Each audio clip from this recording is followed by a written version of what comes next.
Hello friends, welcome to the galaxy geometrics. आज हम principle of GPS operation देखने वाले हैं, मतलब स्टार्ट करेंगे। इसमें बहुत सारे टॉपिक्स रहेंगे, तो हम स्टार्ट करेंगे जैसे कि प्रिसाइज पोजीशनिंग सर्विस और स्टैंडर्ड पोजीशनिंग सर्विसेज जो होती हैं उसके बारे में, और जो जीपीएस का सिग्नल स्ट्रक्चर होता है जिसके अंदर हमने देखा था दो कोड्स होते हैं, दो फ्रीक्वेंसी रेंजेज होते हैं, एक नेविगेशन मैसेज होता है जो कि डिफरेंट डिफरेंट पर्पज़ के लिए यूज किए जाते हैं। तो आज हम principle of GPS operation start करेंगे। ऑलरेडी हम देख चुके हैं कि जो कंपोनेंट्स और सेगमेंट्स होते हैं जीपीएस ऑपरेशन के, वो ऑलरेडी हम प्रीवियस लेक्चर में देख चुके हैं। ठीक है, तो ये जो लेक्चर वीडियो है इंपॉर्टेंट है काफ़ी, इससे क्वेश्चंस बनते हैं और अंडरस्टैंडिंग भी बहुत ज़रूरी है प्रिंसिपल ऑफ जीपीएस के, कैसे वो अपनी पोजीशन कैलकुलेट करता है और जो जो कंपोनेंट्स उसके लिए रिक्वायरमेंट है वो चीज़ें हम आज देखने वाले हैं। जैसा कि आपको पता है कि जीपीएस का यूज़ करके जब फुल ऑपरेशनल कैपेसिटी रखता है तो वो कहीं पे भी किसी भी लोकेशन पे स्पेस में या अर्थ सरफेस के ऊपर आप अपनी पोजीशन को कैलकुलेट कर सकते हो। ठीक है, तो जीपीएस पोजीशनिंग जो है वो ट्राइलेट्रेशन कॉन्सेप्ट को यूज़ करता है। ठीक है, तो इस ट्राइलेट्रेशन कॉन्सेप्ट को जनरली क्या है, डिस्टेंस कैलकुलेशन हमने ऑलरेडी देखा हुआ है कि सैटेलाइट और जो रिसीवर होता है अपने बीच में डिस्टेंस कैलकुलेट करता है और डिफरेंट डिफरेंट सैटेलाइट से वो अपने डिस्टेंस को कैलकुलेट करता है। ठीक है, मान लीजिए D1 हो गया, D2 हो गया, सेम हमारे पास डिफरेंट सैटेलाइट से बहुत सारी सैटेलाइट्स जो भी विजिबल होती हैं रिसीवर से, वो हमारे पास डिस्टेंस कैलकुलेट करता है। इस डिस्टेंस कैलकुलेशन के बेसिस पे वो अपनी पोजीशन, जो अननोन कोऑर्डिनेट्स होते हैं XYZ, उनको कैलकुलेट करता है। तो ये जो फॉर्मूला रहेगा वो हम आगे जाके देखेंगे। तो ये जो डिस्टेंस कैलकुलेशन है उसी के बेसिस पे हमारे पास अपनी पोजीशन को कैलकुलेट करता है। तो ये जो टेक्निक है, ये जो ऑपरेशन है, ये जो टेक्निक है, प्रिंसिपल है, वो हमारे पास क्या है, ट्राइलेट्रेशन कॉन्सेप्ट कहलाता है। ठीक है, यही अगर वो डिस्टेंस कैलकुलेट ना करके एंगल के रेस्पेक्ट में अपनी पोजीशन कैलकुलेट करता है तो वो ट्रायंगुलेशन होता है। बट हमारे पास क्या है, डिस्टेंस के बेस पे अपनी पोजीशन कैलकुलेट करता है। तो ये जो प्रिंसिपल होता है जीपीएस ऑपरेशन का वो ट्राइलेट्रेशन कॉन्सेप्ट होता है। ठीक है, उसके बाद देख सकते हो आप 3D पोजीशनिंग के लिए मिनिमम 4 सैटेलाइट्स की या 4 डिस्टेंस की या फिर आपके लिए 4 इक्वेशन की रिक्वायरमेंट रहती है। बट आप देखोगे कि हमारे पास जो अननोन पॉइंट्स हैं वो तो XYZ 3 ही है हमारे पास। अगर 3D पोजीशन की बात करें, ये टाइम करेक्शन फैक्टर के लिए 4th पॉइंट की या 4th सैटेलाइट की रिक्वायरमेंट रहती है। ठीक है, तो bye knowing the distances from A point on the earth GPS receiver, that is your position, to 3 GPS satellites along with the satellite locations. The location of the point or GPS receiver can be known by simply applying the well-known concept of the resection. ठीक है, resection method, या फिर आप formula देखोगे अभी आगे जाके कि उस डिस्टेंस कैलकुलेशन का कैसे यूज किया जाता है सैटेलाइट और रिसीवर के बीच का। ठीक है, तो हम रिसेक्शन कॉन्सेप्ट को यूज करके, जो कि ट्राइलेट्रेशन कॉन्सेप्ट है, उसके बेसिस पे अपना जो रिसीवर होता है अपनी पोजीशन को कैलकुलेट करता है। अब जीपीएस को अपनी लोकेशन फाइंड आउट करने के लिए, जैसे precise location at least 4 visual satellites होनी चाहिए 3D पोजीशन के लिए। ठीक है, और distance between you means receiver and 3 of the satellites, वो मिनिमम डिस्टेंस रिक्वायरमेंट रहती है 3 सैटेलाइट से। ठीक है, तो हर एक जीपीएस क्या करता है, जो सैटेलाइट होती है वो कंटिन्यूसली ट्रांसमिट करती है माइक्रोवेव रेडियो सिग्नल्स को, जो कि 2 कैरियर्स, 2 कोड्स और एक नेविगेशन मैसेज को कैरी करती है।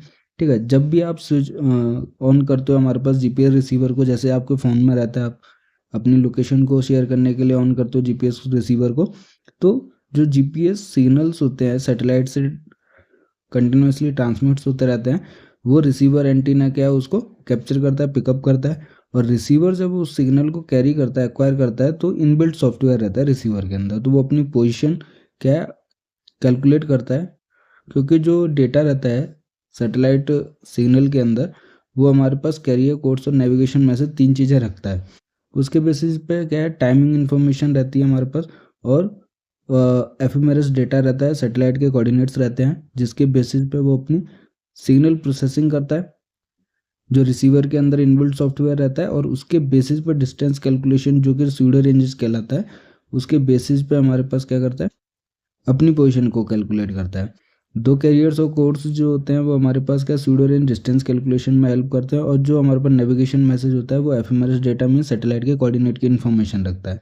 तो सिंपल सा एक फॉर्मूला है, हमें पता है कि ये रेडियो सिग्नल है तो स्पीड ऑफ लाइट से ट्रेवल करेगा, और टाइमिंग इन्फॉर्मेशन रहती है कि कब हमारे पास जो सिग्नल था वो कौन से टाइम पे ट्रांसमिट हुआ, और रिसीवर जो है कौन से टाइम पे उसको पिकअप कर रहा है, कैप्चर कर रहा है। तो उनके टाइम डिफरेंस से अगर हम मल्टीप्लाई करते हैं तो ये भी क्या है, हमारे पास डिस्टेंस हो जाता है। ठीक है, उसी के बेसिस पे आपने देखा होगा कि डिस्टेंस का फॉर्मूला कोऑर्डिनेट के बेसिस पे x - x1 का स्क्वायर प्लस का y - y1 का स्क्वायर अगर 3D पोजीशन है तो, और प्लस का जेड माइनस का Z1²। तो इसमें अननोन जो कोऑर्डिनेट्स हैं वो है हमारे पास XYZ, और ये जो X1 Y1 Z1 है, मान लीजिए हमारे पास किसी एक सैटेलाइट के कोऑर्डिनेट्स इन्फॉर्मेशन है, एफएमआरएस डेटा है। तो देखिए हमारे पास ये नेविगेशन मैसेज के अंदर रहता है, सिग्नल के, और ये जो टाइमिंग इन्फॉर्मेशन रहती है वो कैरियर्स और कोड्स के अंदर रहती है। तो वही जो फॉर्मूला अभी मैंने लिखा था वो हर एक सैटेलाइट से कंपेयर किया जाता है, कैप्चर किया जाता है, और उस फॉर्मूला को इक्वल टू करने के बाद जो टाइम करेक्शन फैक्टर होता है 4 सैटेलाइट उसके लिए चाहिए होती है, और XYZ जो अननोन रहते हैं 4 सैटेलाइट मिनिमम या फिर 4 इक्वेशन की रिक्वायरमेंट रहती है। तो ये चीज़ हम आगे देखेंगे। ये जो चीज़ अभी हमने पैराग्राफ में पढ़ी है काफ़ी इंपॉर्टेंट है, क्योंकि इसमें आपको एक बेसिक कॉन्सेप्ट समझ आ गया कि कैसे हमारे पास GPS सैटेलाइट सिग्नल जो है वो रिसीवर कैप्चर करता है और अपनी पोजीशन को कैलकुलेट करता है। ठीक है, अब आप आगे देख सकते हो कि कोई भी मान लीजिए कि 3 पॉइंट से आपको अपने पॉइंट या रिसीवर की पोजीशन पता है, हमारे पास डिस्टेंस कैलकुलेशन पता है कि कितना डिस्टेंस है, तो आप अपनी पोजीशन को फाइंड आउट कर सकते हो। तो the position of the receiver must be at some point on the surface of an imaginary sphere from the distance to one satellite. The sphere has its origin at the satellite with a radius equal to the distance of the user from the centre of the GPS satellite which is assumed to be the centre of the sphere. तो ये चीज़ अभी आपको समझ नहीं आ रही होगी। देखिए मैं आपको एक फिगर बना के दिखाता हूँ जो कि आगे पड़ेगा। ये फिगर एक सैटेलाइट है, ठीक है, और ये अर्थ सरफेस है जहाँ पे हमारे पास रिसीवर अवेलेबल है। ठीक है, अब इस पॉइंट की पोजीशन जो है वो इंटरसेक्शन पॉइंट रहेगी 3 इमेजिनरी स्फीयर का, जो कि डिस्टेंस कैलकुलेशन मान लीजिए रेडियस हो गया, और वही हमारे पास डायमीटर बना हो गया, एक इमेजिनरी स्फीयर बन गया इस सैटेलाइट के लिए। सिमिलरली आप देखोगे कि दूसरी सैटेलाइट है हमारे पास, ठीक है, उससे डिस्टेंस कैलकुलेशन किया, और ये रेडियस है, ये डायमीटर के बेसिस पे उसने इंटरसेक्शन किया। ठीक है, सिमिलरली आप तीसरी सैटेलाइट ले लीजिए यहाँ पर, और उसका डिस्टेंस कैलकुलेशन, और ये एक इमेजिनरी स्फीयर होगा। ठीक है, तो इन तीनों स्फीयर का जो इंटरसेक्शन पॉइंट रहेगा, ठीक है, जो कि डिस्टेंस ऑलरेडी नोन है हमारे पास, जो रेडियस के इक्वल हमारे पास काम करता है, इन तीनों इंटरसेक्शन पॉइंट का जो पोजीशन रहेगी वही हमारे पास GPS रिसीवर की लोकेशन रहेगी। तो ये जो इमेजिनरी स्फीयर का कॉन्सेप्ट है वो हमारे पास डायल्यूशन और प्रिसीजन कहलाता है, वो जो हम आगे देखेंगे। ठीक है, तो जैसे मैंने अभी आपको बताया कि ये जो इमेजिनरी स्फीयर है, जैसे इस फिगर में आप देख सकते हो कि by intersecting the 3 imaginary spheres the receiver position can be determined from the practical point of view. However 4 satellite is needed to account for the receiver clock offset, क्योंकि हमारे पास सैटेलाइट का जो क्लॉक्स होता है और रिसीवर का clock होता है उन दोनों में बहुत ज़्यादा वेरिएशन रहता है। ये हमारे पास बहुत ज़्यादा प्रिसाइज क्लॉक्स रहती हैं, ठीक है, रेडियम और सीजम वाली, जो कि सैटेलाइट्स के अवेलेबल रहती हैं, तो नैनो सेकेंड्स में वहाँ पर इसका वेरिएशन रहता है। बट रिसीवर का क्लॉक क्या है, इतना ज़्यादा एक्यूरेट नहीं रहता है, तो इनके ऑफसेट के लिए वहाँ पर 4 सैटेलाइट की रिक्वायरमेंट रहती है।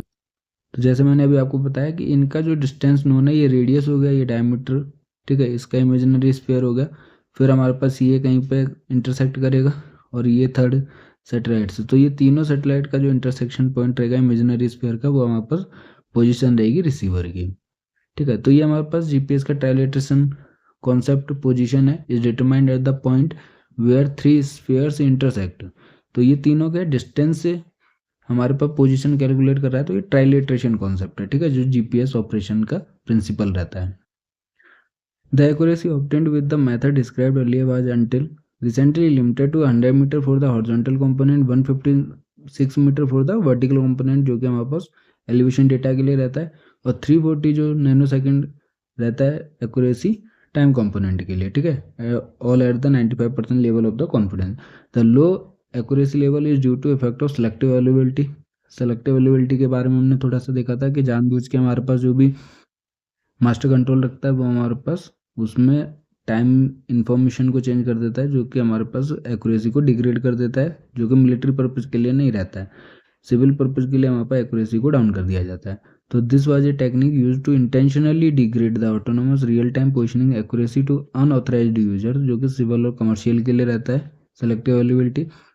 With the recent decision of the terminating the selective availability, the obtained horizontal accuracy is expected to improve to about 22 metre. और भी आप देख सकते हो आजकल तो बहुत ज़्यादा एक्यूरेसी है, 4-5 मीटर तक के तो हमारे फ़ोन में ही मिल जाती है, जो आप व्हाट्सएप पर GPS लोकेशन को शेयर करते हो। तो जितनी देर तक के लिए आप रखोगे उतनी एक्यूरेसी आपकी अचीव होती रहती है। क्योंकि उतना वो क्या है, हमारा फ़ोन सैटेलाइट्स के कॉन्टैक्ट में आके अपनी पोजीशन को कैलकुलेट करता रहता है, तो एक्यूरेसी इंक्रीज होती रहती है। आगे देखते हैं कि the useful information provided by the GPS receivers mentioned below. क्या क्या हमारे पास इन्फॉर्मेशन हम गैदर कर सकते हैं जीपीएस रिसीवर से। देखिए, सबसे पहले हमारे पास लोकेशन फाइंड आउट कर सकते हैं, एक्स वाई जेड कोऑर्डिनेट्स जो है हमारे पास, ठीक है, 3D पोजीशन जो है। उसके बाद आप स्पीड देख सकते हो, आप कार में मूव कर रहे हो और आपका जीपीएस ऑन है तो आपको स्पीड भी दिखाई देगी कि कितनी स्पीड पे आप चल रहे हो, ठीक है। डायरेक्शन ऑफ ट्रेवल ऑलरेडी आप मैप के ऊपर देखते हो। टाइमिंग इन्फॉर्मेशन आपको रहती है कि कितने बजे आप पहुंच जाओगे अपने डेस्टिनेशन पे। स्टोर्ड लोकेशंस, आप मैप की हिस्ट्री देखोगे तो जहाँ जहाँ आपने विजिट किया है वो सारी हिस्ट्री आपको मैप की हिस्ट्री में दिखेगी, मतलब कि वो इसको स्टोर कर सकता है, ठीक है। क्यूमुलेटिव डेटा है हमारे पास बहुत सारी चीज़ें, जैसे average speed, maximum speed, minimum speed कितनी रही, left time, time of arrival, ठीक है, टोटल डिस्टेंस ट्रेवल, ये सारी इन्फॉर्मेशन आप खुद अपने फ़ोन में देख सकते हो, जो कि जीपीएस की हेल्प से कैलकुलेटेड की जाती हैं। सेलेक्टिव अवेलेबिलिटी हमने देखा था कि it is a process applied by the US department of defence, GPS के रिलेटेड हो रही है तो वो यूएस डिपार्टमेंट ऑफ डिफेंस की बात है, ठीक है। Intended by to deny civil and hostile foreign, commercial के लिए भी uses the full accuracy of the GPS by subjecting the satellite clocks to a process known as dithering which alters the time slightly. तो timing information change कर देगा। Distance हमारे पास जो speed of light into time, तो ये जब change हो जाता है मीन्स एक्यूरेट नहीं रहता है, तो डिस्टेंस कैलकुलेशन भी इनएक्यूरेट कैलकुलेट होता है, मीन्स स्लाइटली चेंज होता है, ज़्यादा एक्यूरेसी को डाउन नहीं करते हैं, बट फुल एक्यूरेसी को अचीव नहीं होने देते हैं सिविल और होस्टाइल फॉरेन यूजर्स के लिए, ठीक है। तो ये हमारे पास डिथरिंग प्रोसेस भी कहलाता है और सेलेक्टिव अवेलेबिलिटी प्रोसेस भी है हमारे पास, ठीक है। अब मेन जो कॉन्सेप्ट है वो है हमारे पास सिग्नल स्ट्रक्चर कैसा रहता है जीपीएस का। हमें ऑलरेडी पता है कि जीपीएस का जो सिग्नल स्ट्रक्चर रहता है उसमें दो कोड्स रहते हैं हमारे पास, दो कैरियर फ्रिक्वेंसीज रहती हैं और एक हमारे पास नेविगेशन मैसेज रहता है। तो दो कोड्स जो रहते हैं वो एक होता है हमारे पास सी/ए कोड और दूसरा होता है पी कोड। सी/ए कोड कौन सा है, कोर्स एक्विजिशन जीपीएस कोड रहता है, और पी कोड है हमारे पास प्रिसाइज कोड रहता है, ठीक है। तो ये जो each code consist of stream of binary digits रहते हैं, 0 और 1 के फॉर्म में रहता है। जो भी हमारे पास सिग्नल रहता है, जो सैटेलाइट हमारे पास कंटिन्यूसली ट्रांसमिट करते रहते हैं, वो 0 और 1 के फॉर्म में रहता है, ठीक है। और स्यूडो रैंडम नॉइज रहता है कोड्स के अंदर, मीन्स नॉइज लाइक सिग्नल्स रहते हैं जो कि कैलकुलेशन, डिस्टेंस कैलकुलेशन रहता है, इसीलिए हमारे पास क्या स्यूडो रेंजेस रहता है, ठीक है। सबसे पहले हम बात करते हैं सी/ए कोड के लिए और फिर पी कोड, और फिर इन दोनों का कंपेयर देखेंगे। सी/ए कोड जो रहता है वो हर एक जीपीएस रिसीवर जो है वो उसको डिकोड कर सकता है, कैप्चर कर सकता है, ठीक है। तो C A code is the type of signal that GPS units receive. C A code is send by the L1 band. दो फ्रिक्वेंसीज की बात की थी हमने, L1 और L2 फ्रिक्वेंसीज रहती हैं। तो सी/ए कोड जो है वो हमारे पास L1 बैंड फ्रिक्वेंसी पे ट्रांसमिट होता है। C A code broadcast are known as the standard positioning service. C A code से जो सर्विसेज प्रोवाइड की जाती हैं जीपीएस के थ्रू, वो हमारे पास स्टैंडर्ड पोजिशनिंग सर्विस रहेगी, और पी कोड के थ्रू क्या पीपीएस रहेगा, प्रिसाइज पोजिशनिंग सर्विस, ठीक है। तो it is easier for US military forces to jam and spoof C A code. तो जो सेलेक्टिव अवेलेबिलिटी की बात की थी, इसके लिए बहुत ईजिली रहता है क्योंकि ये सिविल पर्पज, हर एक रिसीवर इसको कैप्चर कर सकता है, पिकअप कर सकता है, अपनी यूज के लिए उसको कैलकुलेट कर सकता है। तो जैम एंड स्पूफ करना भी बहुत आसान रहता है मिलिट्री फोर्सेज के लिए सी/ए कोड को। The advantage of C A code is that it is quicker to use for acquiring satellite data and getting an initial position fixed. C A code is less accurate than P code. C A code is a stream of 1023 binary digits, means 1023 zeros and ones आते हैं सी/ए code में हमारे पास signal structure के अंदर, which repeats itself every millisecond. This means that a chipping rate of the C A code कितना होता है 1.023 Mbps होता है हमारे पास, ठीक है।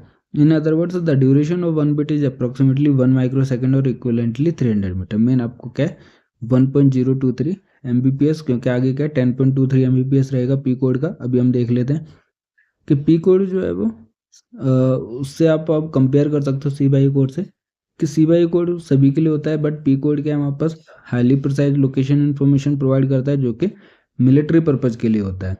तो पी कोड को हमारे पास डिफिकल्ट होता है जैम और स्पूफ करना। US military is the primary user of the P code transmissions and it uses an encrypted form of the data known as the Y code so that only special receivers can access the information. के जो P code के receivers होते हैं वो different होते हैं, और सी by code जो है वो हमेशा हर एक रिसीवर से पिकअप और कैलकुलेशन पर्पज़ के लिए यूज किया जा सकता है। बट पी कोड के लिए हमारे पास क्या है, स्पेशल रिसीवर्स होते हैं। ठीक है, the P code signal is broadcasted on both the L1 and L2। तो L1 बैंड जो है वो हमारे पास 1575.42 मेगाहर्ट्ज है, और L2 जो होता है वो 1227.6 मेगाहर्ट्ज रहता है। तो ये चीज़ हमने क्या दो बैंड की बात की है जो फ्रिक्वेंसी रेंजेज है हमारे पास, और दो कोड्स की बात की हमने पी कोड और सी बाई कोड की। तो ये जो दो मिलिट्री कोड्स हैं, M code are now available at L1 and L2 frequency. P code broadcast है known as the precise positioning service. जैसे वो हमारे पास SPS देता है, ये हमारे पास क्या PPS प्रोवाइड करता है। तो ये जो पोजिशनिंग सर्विसेज हैं, स्टैंडर्ड और प्रिसाइज पोजिशनिंग सर्विस, ये अभी हम आगे वाले सेक्शन में देखेंगे, आज ही देखेंगे। तो ये जो हमारे पास कोड की बात कर रहे हैं, पी कोड जो है वो प्रिसाइज पोजिशनिंग सर्विस देता है, क्योंकि वो जैम एंड स्पूफ नहीं होता, मिलिट्री पर्पज़ के लिए रहता है। तो हाईली प्रिसीजन की रिक्वायरमेंट रहती है कि अगर आप मिलिट्री पर्पज़ के लिए कोई भी लोकेशन फाइंड आउट कर रहे हो, इसका मतलब एक्यूरेट होना चाहिए। ऐसा नहीं है कि कहीं पे और आपको मिसाइल के लिए कोऑर्डिनेट्स की रिक्वायरमेंट हो और कोई और कोऑर्डिनेट्स अवेलेबल हो जाएं। ठीक है, तो बहुत प्रिसाइज होता है हमारे पास, जो कि पी कोड को यूज करता है। अब पी कोड क्या रिपीट करता है अपने आप को 266 डेज में, जिसका जो रेट होता है हमारे पास चिपिंग रेट वो 10.23 MBPS रहता है। तो ये जो 266 डेज हैं वो हमारे पास क्या 38 सेगमेंट्स में डिवाइडेड रहते हैं, जो कि हर एक क्या एक वीक लॉन्ग रहता है। 32 सेगमेंट्स जो हैं वो हमारे पास डिफरेंट GPS सैटेलाइट्स के लिए रहते हैं। ठीक है, जो एक वीक में अपने आप को रिपीट करते हैं, जो इनिशियलाइज किए जाते हैं every Saturday and Sunday midnight crossing. और जो रिमेनिंग 32+6 बचे, तो जो रिमेनिंग 6 सेगमेंट्स रहते हैं वो वहाँ पर रिजर्व रहते हैं अदर यूजेज के लिए। ठीक है, तो पी कोड जो डिज़ाइन किया गया है वो प्राइमरली मिलिट्री पर्पज़ के लिए ही है, but it was available to all users until 31 January 1994। जो प्राइमरली यूज था इसका मिलिट्री पर्पज़ ही था। P code was encrypted by adding to it an unknown W code. This encryption is known as anti spoofing. Anti spoofing मतलब spoof and jam नहीं हो सकता, इसके अंदर क्या W कोड रहता है, इसलिए हार्ड होता है इसको जैम एंड स्पूफ करने के लिए, जो इनक्रिप्टेड रहता है पी कोड के अंदर। ठीक है, इसलिए हमारे पास इसकी जो एक्यूरेसी रहती है वो हाई रहती है, वहाँ पर प्रिसाइज पोजिशनिंग सर्विस अवेलेबल रहती है।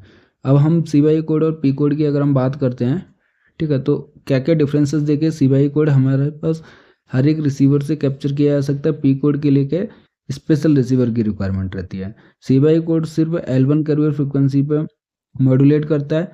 पी कोड जो है हमारे पास L1 और L2 दोनों कैरियर पर मॉड्यूलेट करता है। ठीक है, इसके अलावा आप देखोगे कि पी कोड जो है वो बाई फेज मॉड्यूलेशन रखता है। Means career phases is shifted by 180 degree when the code value changes from 0 to 1 और from 1 to 0। Means by phase modulation रहता है पी कोड का। Each satellite is assigned a unique CY code which enable the GPS receivers to identify the satellite transmitting that particular code। तो हर एक receiver क्या CY code को capture कर सकता है। ठीक है, बट पी कोड के लिए क्या स्पेशल रिसीवर्स की रिक्वायरमेंट रहती है। अब एंटी स्पूफिंग जैसे हमने अभी देखा था, W कोड रहता है पी कोड के अंदर। तो anti spoofing is a mechanism intended to defeat deception jamming through encryption of the military signal. Means jam और स्पूफ करना आसान नहीं होता वहाँ पर एंटी स्पूफिंग टेक्निक के लिए, जो कि पी कोड इनक्रिप्टेड रहता है ऑलरेडी। तो पी कोड को जैम और स्पूफ करना इतना आसान नहीं होता है। It is similar to selective loyalty in that its intention is to deny civilian and hostile power access to the P code part of the GPS signal। तो civilian purpose के लिए नहीं, स्पेशल रिसीवर परमिशन चाहिए होती है P code को use करने के लिए। PRN हमारे पास सूडो रेंज नॉइज जो कोड रहते हैं हमारे पास, जो कि हमने देखा था जो दो कोड होते हैं वो PRN कोड होते हैं, सूडो रैंडम नॉइज। इससे जो कैलकुलेशन रहती है हमारे पास डिस्टेंस कैलकुलेशन सूडो रेंज रहती है, क्योंकि ये जो PRN कोड है is any group of binary sequences that appear to the randomly distributed like noise but which can be exactly distributed। jam and spoof means broadcast false signals to mislead the receiver। jam and spoof मतलब CY code को जो jam and spoof कर सकता है हमारे पास US department of defence, वो false और mislead कर सकता है रिसीवर को अपनी पोजीशन कैलकुलेशन के लिए। और ये जो सूडो रैंडम नॉइज है वो हमारे पास क्या है, जो कोड्स होते हैं वो हमारे पास रैंडमली डिस्ट्रीब्यूटेड रहते हैं, जैसे कि नॉइज रहता है उसके अंदर, बट एग्जैक्टली डिस्ट्रीब्यूटेड रहते हैं, मतलब कि उसको कैलकुलेट किया जा सकता है डिस्टेंस और पोजीशन के लिए यूज किया जा सकता है। ठीक है, उसके बाद देखो आपके the CYA code range measurement is relatively less precise compare to that of the P code, however CYA code is less complex and is available to all the users. ये क्वेश्चन बना था हमारे पास गेट एग्जाम के अंदर कि CYA code ऐसा code है जो हमारे पास सभी यूजर और सभी रिसीवर उसको कैप्चर कर सकते हैं और अपनी पोजीशन कैलकुलेशन के लिए यूज कर सकते हैं, बट P कोड नहीं हो सकता हमारे पास। The P code is a very long sequence of binary digits that repeats itself after 266 days. It is also 10 times faster than the CYA code, क्योंकि उसका 1.023 Mbps था CYA कोड का, और P कोड का हमारे पास कितना 10.23 Mbps है। तो ये दो कोड की बात कही हमने, CYA कोड और P कोड, उसका कंपैरिजन देखा, और इसी से हमारे पास कोड से रिलेटेड क्वेश्चन बनते हैं। जितने भी प्रीवियस ईयर में क्वेश्चन बने हैं इसी से रिलेटेड ही बने हैं हमारे पास। ठीक है, अब नेविगेशन मैसेज भी रहता है हमारे पास। दो कोड देखा हमने, दो फ्रीक्वेंसी देखा। एक नेविगेशन मैसेज होता है जो एफएमआरएस डेटा को कैप्चर करता है। तो नेविगेशन मैसेज क्या है कि it is the data stream added to both L1 and L2 creates binary biphase modulation. The navigation message along with other information contains the coordinates of the GPS satellite. ये बहुत important है हमारे पास calculation position में x1, y1 और z1 की requirement रहती है फॉर्मूले के अंदर भी। तो ये जो x1, y1, z1 है, ये हमारे पास सैटेलाइट उस टाइम और पीरियड पे कौन सी लोकेशन पे थी अपने ऑर्बिट के अंदर, या फिर आप कह लीजिए कि कोऑर्डिनेट इन्फॉर्मेशन है सैटेलाइट्स की। ठीक है, जो एफएमआरएस डेटा रहता है जो नेविगेशन मैसेज कैरी करता है, और ये कैसे करता है as a function of time. ठीक है, उसके अलावा आप देखो सैटेलाइट की हेल्थ स्टेटस को कैरी करता है, सैटेलाइट क्लॉक करेक्शन, सैटेलाइट एल्माना और एटमॉस्फेरिक डेटा को। तो सारी इन्फॉर्मेशन क्या नेविगेशन मैसेज के अंदर रहती है, और नेविगेशन मैसेज भी उतना ही इंपॉर्टेंट है जितना कि हमारे पास कोड्स रहते हैं। ये satellite transmit own navigation message, ये भी आपको चीज़ याद रखनी है कि हर एक सैटेलाइट का नेविगेशन मैसेज डिफरेंट रहेगा। ठीक है, क्योंकि उसकी सैटेलाइट की कोऑर्डिनेट इन्फॉर्मेशन अलग रहेगी, उसका हेल्थ स्टेटस अलग रहेगा, करेक्शन फैक्टर जो क्लॉक का रहेगा वो डिफरेंट रहेगा। तो हर एक सैटेलाइट अपना नेविगेशन मैसेज को डिफरेंटली कैरी करती है with information on the other satellite such as approximate location and health status. ठीक है, तो हमने क्या देखा, दो कोड्स थे L1 और L2, सॉरी CYA कोड और P कोड, दो कोड थे। CYA कोड जो है वो L1 पे कैरी करता है, और P कोड जो है वो हमारे पास L1 और L2 दोनों पे मॉड्यूलेट करता है। फ्रीक्वेंसी रेंज आप देख सकते हो। ठीक है, 1575.42 मेगाहर्ट्ज और 1227.60 मेगाहर्ट्ज। तो ये हमारे पास GPS के सिग्नल स्ट्रक्चर की बात थी, जिसमें हमने दो कोड्स के बारे में देखा, दो फ्रीक्वेंसी कैरियर फ्रीक्वेंसीज के बारे में देखा, और एक नेविगेशन मैसेज के बारे में देखा। अब दो चीज़ें हैं हमारे पास, जो SPS और PPS देखा उसको देख लेते हैं, जो कि GPS की पोजिशनिंग सर्विसेज होती हैं। सिंपल सी चीज़ है, CYA कोड जो है वो स्टैंडर्ड पोजिशनिंग सर्विसेज है, तो एक्यूरेसी इसकी कम रहती है। और PPS है हमारे पास प्रिसाइज पोजिशनिंग सर्विस, जो मिलिट्री पर्पज के लिए रहती है, सिविलियन के लिए नहीं रहती। तो P कोड यूज करता है, और प्रिसाइज पोजिशनिंग सर्विसेज GPS की हेल्प से हमें प्रोवाइड होता है। ठीक है, तो सबसे पहले हम PPS को देखते हैं कि PPS क्या प्रिसाइज पोजिशनिंग सर्विस है, which is intended primarily for the military and selected government agency. Means उनके जो रिसीवर्स रहते हैं, स्पेशल रिसीवर्स, जो परमिशन मांगते हैं P कोड को यूज़ करने के लिए। ठीक है, जो कि सर्विस प्रोवाइड करता है प्रिसाइज पोजिशनिंग सर्विस। तो ऑब्वियसली जो ज़्यादा एक्यूरेसी अचीव करेगा मिलिट्री या गवर्नमेंट एजेंसी यूजर्स के लिए अवेलेबल रहती है। Civil user is permitted but only with a special approval of the US department of the defence. Approval लेना पड़ता है वहाँ पर अगर सिविलियन को वो रिसीवर चाहिए तो। ठीक है, it is the most precise autonomous positioning and timing services. It is used one of the transmitted GPS codes known as P code, which is accessible to the authorized users only. क्योंकि CYA code सभी के लिए modulate होता है, but P code क्या है, हमारे पास special receiver या फिर ऑथराइज्ड यूजर्स ही उसको डिकोड कर सकते हैं P कोड को। ठीक है, जो कि मिलिट्री और स्पेशल गवर्नमेंट एजेंसी के लिए यूज किया जाता है। दूसरा हमारे पास SPS है, स्टैंडर्ड पोजिशनिंग सर्विस, जो कि लेस प्रिसाइज होता है than the precise positioning service. ठीक है, SPS is available to all users worldwide free of directed charges. तो जो हमारा फ़ोन होता है, जो भी हम अपना GPS यूज करते हैं, वो free of service indirect charges होते हैं। ठीक है, और स्टैंडर्ड पोजिशनिंग सर्विस क्या है, फ्री ऑफ डायरेक्टेड चार्जेस रहता है, और हर एक यूजर के लिए वर्ल्ड वाइड फ्री है हमारे पास। ठीक है, हर एक रिसीवर उसको यूज कर सकता है। There are no restrictions on SPS usage. It uses the second transmitted GPS code, जो कि CYA code coarse acquisition code होता है, which is available free of charge to all users worldwide, authorised and unauthorised. Unauthorised person हम जैसे हो गए, special permission की requirement नहीं रहती, और ऑथराइज्ड हमारे पास जो गवर्नमेंट एजेंसीज हैं वो भी इसको यूज कर सकती हैं। This was achieved under the effect of selective availability. But ये जो CY कोड है सेलेक्टिव अवेलेबिलिटी के अंदर आता है, मतलब कि वो जब चाहे तब इसको डिकोड कर सकते हैं, अपनी उसको एक्यूरेसी को डाउन कर सकते हैं। ठीक है। स्यूडो रेंज मेजरमेंट्स होते हैं हमारे पास कि the pseudo range is the measure of the range, means distance calculation रहता है GPS रिसीवर और GPS सैटेलाइट्स के बीच में। तो ये जो PRN है, स्यूडो रैंडम नॉइज कोड्स होते हैं, उसके हेल्प से हम क्या डिस्टेंस कैलकुलेट करते हैं सैटेलाइट और GPS रिसीवर के बीच में, तो वो हमारे पास क्या स्यूडो रेंज कहलाता है। ठीक है। तो यही इंपॉर्टेंट है, ये जो स्यूडो रेंज है डिस्टेंस कैलकुलेशन है हमारे पास GPS रिसीवर और GPS सैटेलाइट्स के बीच में। ठीक है। You can say more precisely it is the distance between the GPS receivers and GPS satellites antenna। हम बोलते हैं कि ये सैटेलाइट और हमारे पर रिसीवर के बीच का डिस्टेंस है, बट एक्चुअली में अगर हम देखेंगे कि ये जो एंटीना और सैटेलाइट के बीच का जो एंटीना है उनके बीच का डिस्टेंस कैलकुलेशन, क्योंकि यहाँ से सैटेलाइट जो है अपना एंटीना की हेल्प से सिग्नल को ट्रांसमिट कर रहा है, और जो रिसीवर है अपने एंटीना की हेल्प से उसको रिसीव और पिकअप कर रहा है। तो इसी के बेसिस पे वो अपनी डिस्टेंस को कैलकुलेट कर रहा है, अपने बीच के दो पॉइंट्स के बीच का कैलकुलेशन कर रहा है। तो अगर एक्यूरेटली बोला जाए तो ये दोनों के एंटीना के बीच का डिस्टेंस होता है, बट हम क्या बोलते हैं कि ये GPS के रिसीवर और सैटेलाइट के बीच का डिस्टेंस होता है। उसी के बेसिस पे ये अपनी क्या डिस्टेंस कैलकुलेशन करता है, और उसी डिस्टेंस के बेसिस पे अपनी पोजीशन कैलकुलेट करता है। ठीक है। तो you have learned earlier that the ranges from the receiver to the satellites are required for the position computation. Either the P code और CY code can be used for measuring the pseudo range.